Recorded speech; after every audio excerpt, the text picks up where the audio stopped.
अब तो एक पल की भी देरी सही नहीं जा रही है। कब आएगा ये गरुड़?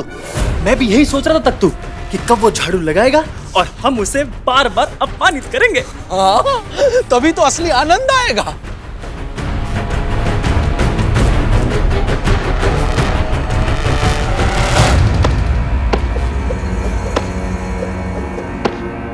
आ गया आ गया आ गया, अब आएगा असली आनंद। लगाओ झाड़ू हमारे दास गरुड़।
ये तो पलक झपकते ही स्वच्छ हो गया।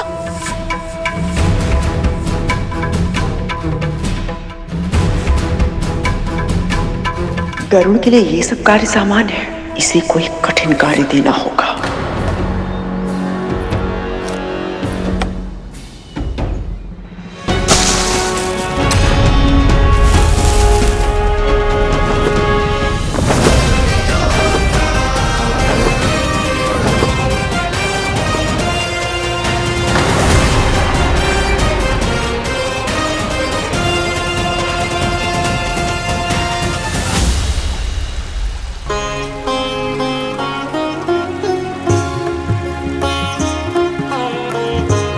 माँ,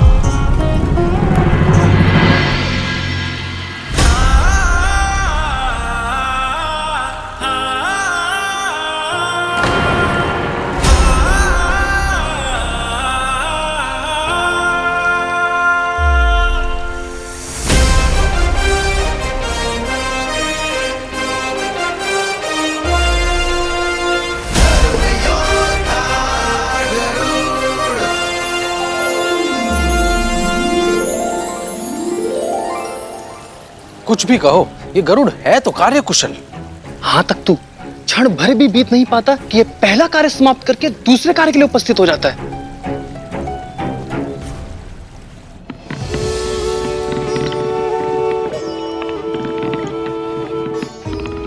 माँ,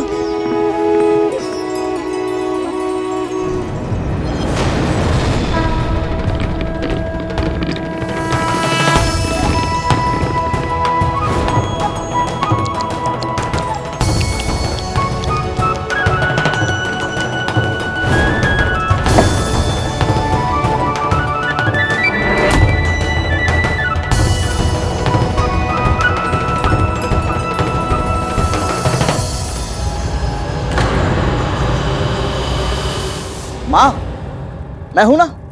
यहां क्या कर रहा है तू?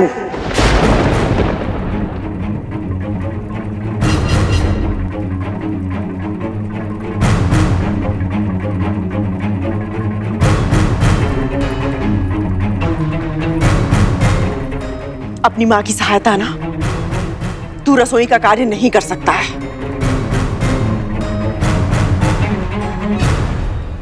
सही कह रही हैं आप महारानी, किंतु आपको कोई ऐसा कार्य ढूंढना होगा जो मेरे पुत्र की शक्ति और योग्यता के अनुरूप हो।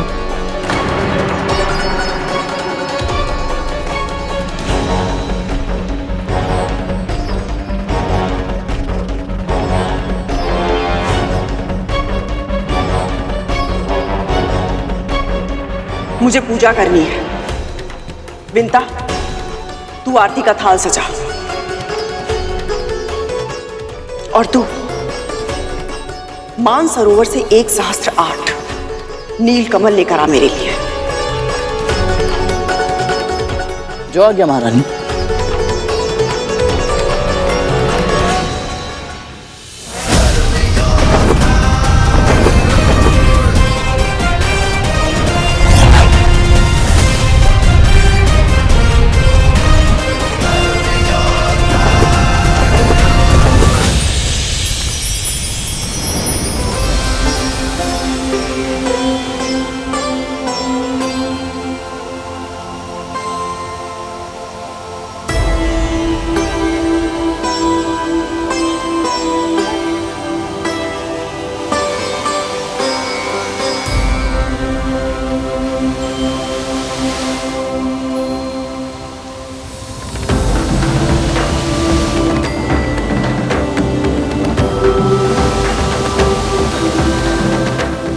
हे सरोवर श्रेष्ठ, मेरा प्रणाम स्वीकार करें।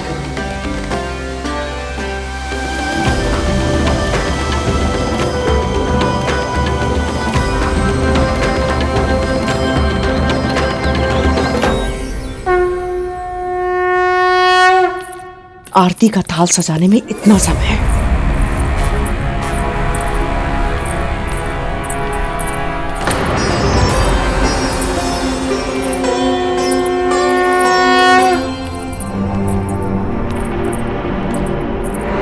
ये इतनी शीघ्र मानसरोवर से वापस कैसे लौट आया?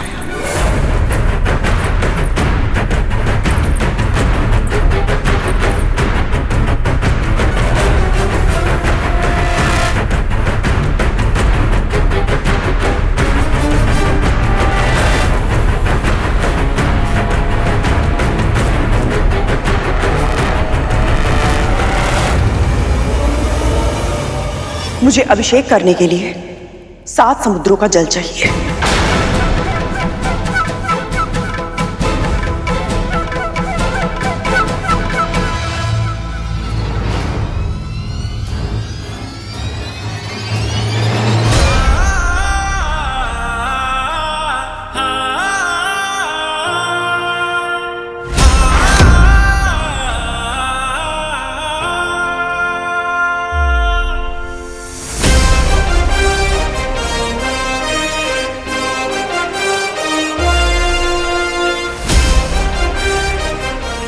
ये 7 समुद्रों का जल। जी महारानी, आप कहती हैं ना कि मेरी माँ आपकी सर्वाधिक प्रिय दासी है। आपके आदेश देने से पहले ही वो समझ जाती है कि आपको क्या चाहिए। मैं भी उन्हीं माँ का पुत्र हूँ। जब आपने नीलकमल की इच्छा व्यक्त की तो मैं समझ गया कि आपका अगला आदेश क्या होगा।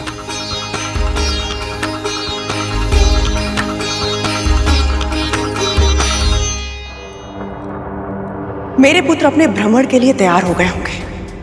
तू जा उनके साथ, उनका अंगरक्षक बन के। उन्हें रक्षा की आवश्यकता है? नहीं, पर मेरे पुत्र वंचित क्यों है? सभी शक्तिशाली व्यक्तियों के साथ में उनके अंगरक्षक रहते हैं। शक्तिशाली है तो अंगरक्षक की क्या आवश्यकता है? कैसी विडंबना है।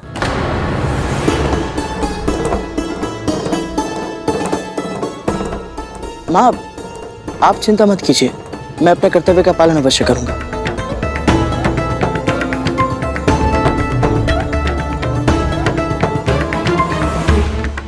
आज्ञा दीजिए।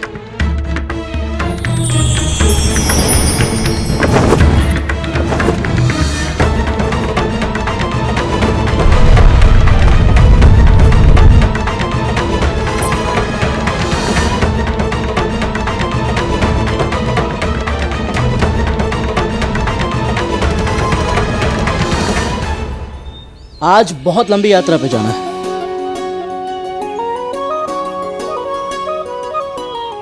आइए, रथ तैयार है। चलिए चलिए।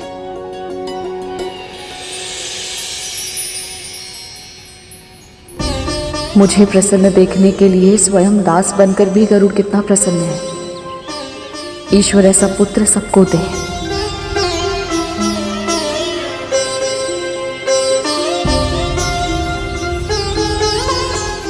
रक्षक भैया, कालिया भैया, आइए। आप दोनों भी बैठिए। जब सेवक इतना बलशाली हो तो घोड़ों की क्या आवश्यकता है? आज ये रथ तू चलाएगा गरुड़।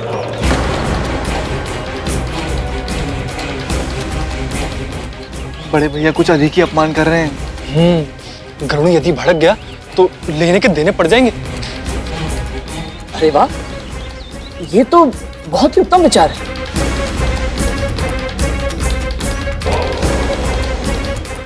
आइए बैठिए।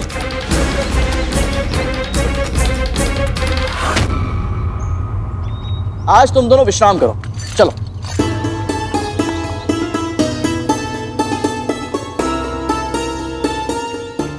आइए भैया।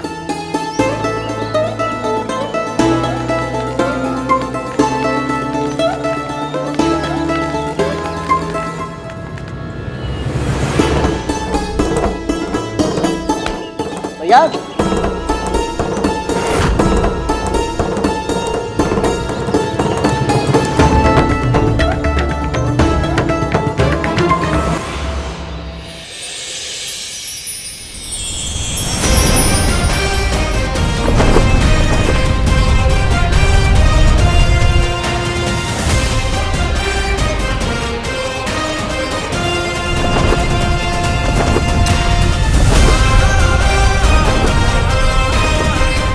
अरे संभाल के, ये तो वायु के वेग से तेज चल रहा है। हाँ सरकोटा।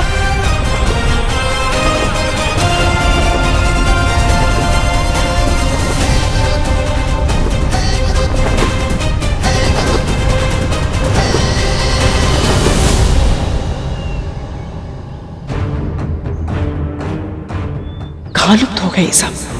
कहीं ऐसा तो नहीं कि गरुड़ दूर ले जाकर मेरे पुत्रों के साथ कुछ नहीं करेगा वो। मेरा पुत्र मुझसे कितना भी दूर क्यों ना चला जाए, मेरे संस्कार सदैव उसके साथ रहते हैं।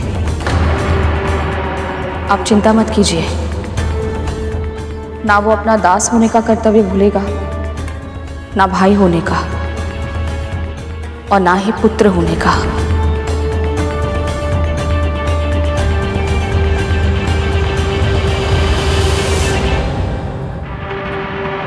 दास बनने की बात भी करूं, इतना सहज कैसे है?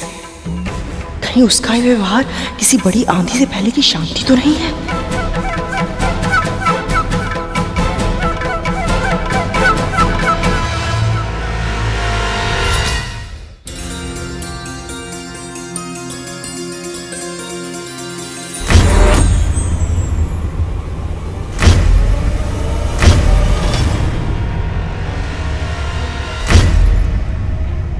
ये क्या हो रहा है?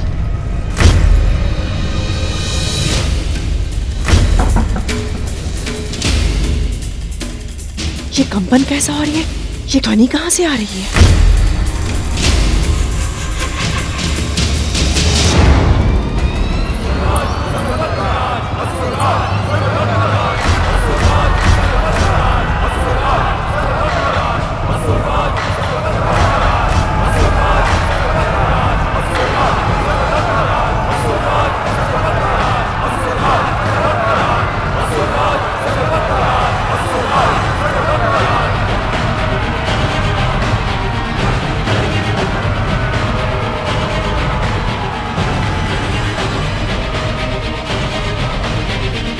विमाताएं, एक नहीं दो दो विमाताएं। कहाँ है वो दुस्साहसे पक्षी? महाराज बलि ने उसका शीश काट कर लाने का आदेश दिया है।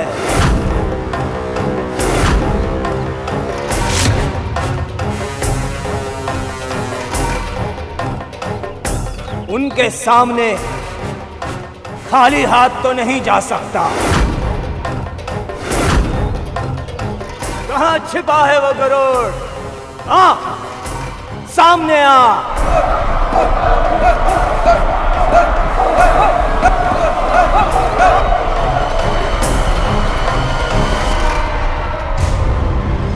उस दिन विमाता अदिति के सामने तो कर्तव्य ध्वज ऐसे लहरा रहा था जैसे वही एकमात्र धर्म योद्धा हो। अब कहाँ गया वो साहस? अब क्यों कायरों की भांति महल में छिपकर बैठा है। कहां छिपा है कायरों की तरह? आ मेरे समक्ष, तेरी मृत्यु तेरे सामने खड़ी है।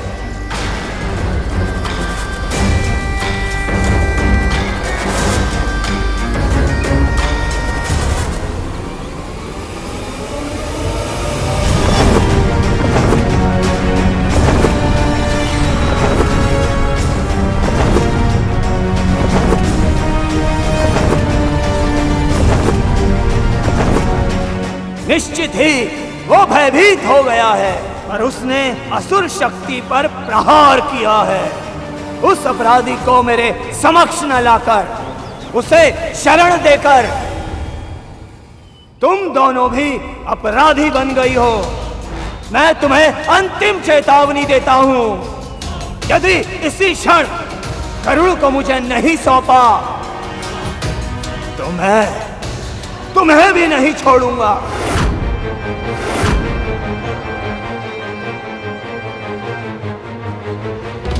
महाराज बलि और असुरों के शत्रुओं की रक्षा करने के लिए मैं तुम्हें दंड दूंगा, भीषण दंड। मेरे पुत्र यहाँ होते तो इन असुरों का इतना साहस नहीं होता, पर उनकी अनुपस्थिति में कौन करेगा मेरी रक्षा? बस, बहुत हो चुका। प्रतीक्षा करने का ना ही समय है मेरे पास और ना ही धैर्य। अब उस गरुड़ को उसके घोंसले से बाहर निकालने के लिए मैं स्वयं ही इस महल में प्रवेश करूंगा।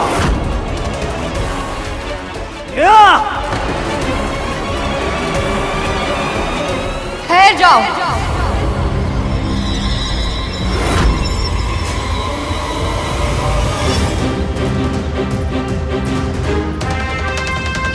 महारानी की आज्ञा के बिना महल के भीतर जाना तो दूर, तुम एक पग भी आगे नहीं रख सकते। यदि बल से प्रवेश करने का प्रयास किया तो पहले तुम्हें मुझे पराजित करना होगा।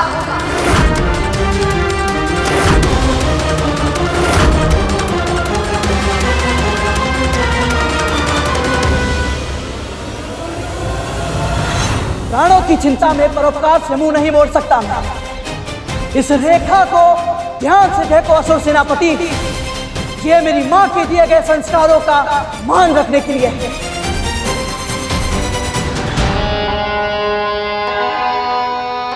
निश्चित ही तू गरुड़ की मां है, वो तेरा ही पुत्र हो सकता है। दोनों मां पुत्र बिल्कुल एक जैसे हो।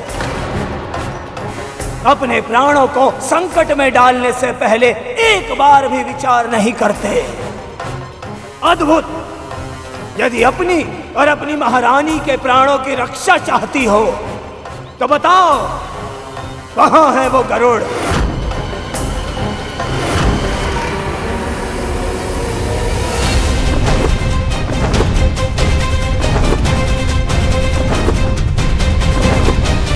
इस महल की स्वामिनी को धमकाने का, उनका अपमान करने का दुस्साहस कर रहे हो तुम। लौट जाओ। महारानी की आज्ञा के बिना तुम्हारा यहाँ प्रवेश वर्जित है।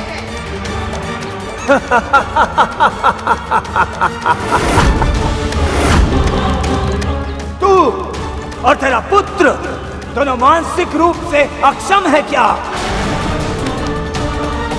गरुड़ हमसे केवल एक बार युद्ध में जीता है और वो भी भूल से, किंतु अब नहीं बचेगा। मुझे लगता है तेरी मति भी भ्रष्ट हो गई है जब मुझे रोकने की धमकी दे रही है। मुझे, राहु को एक बार चारों ओर दृष्टि घुमाकर देख। कितनी विशाल सेना है मेरे साथ।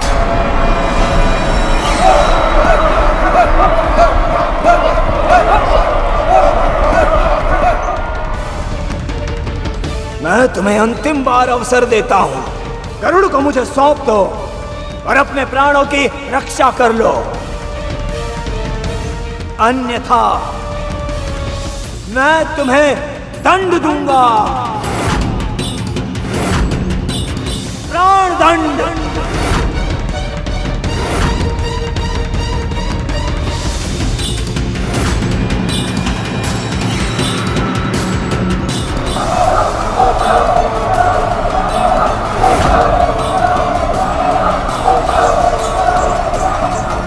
अच्छा है प्रभु, विष्णु जी की कृपा से अभी गरुड़ यहाँ नहीं है, अन्यथा हमारे प्राणों के अलावा उसके भी प्राण संकट में पड़ जाते।